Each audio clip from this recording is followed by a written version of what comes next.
Ono arutira wambula wangu mzimu ndambo yabo kereke. Mene kereke nuita minna. Hey man, aturu diwori ukwambala kama kungombe. Uzibona. So abantamba uri ngasonda ndide kereke. Nezosto. Arali zoba zingoza uri mudzimu wari funa apa nonishango. Nawe ndo wana namnane kwa ndichikushuma. Ndisakuchira ngechelede ya ntu ya mikuku apa noni.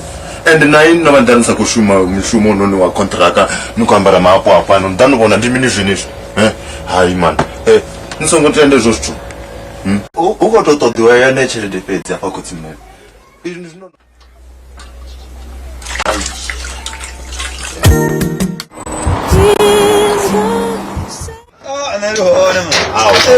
ndopfa vafudzi vachiri vaone apano ndakandirova ndichivavona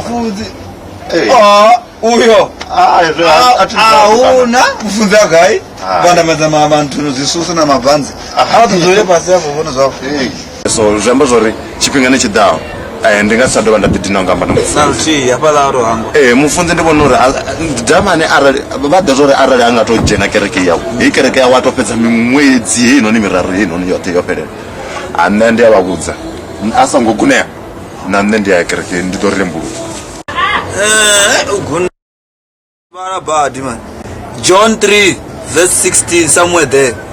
Iri udzimofuna chango zvingapanga apa abianekedza what andazipfana na dipengisa na andichange mara kamura ndazivona runo ezungazopengisa dofaka ronde ndojena pasi apiti ukamtanga ndikwina tombidori John ndazivona kana ndikolipi visa ngamazi angwaza moda khanne anyagabo change moyanga ubona ungarizwi khamse hobhalwa rinemalwane ene ndiyane angazikona thi udodorupu ndozibona yini langandile yakho kuhamba ngoje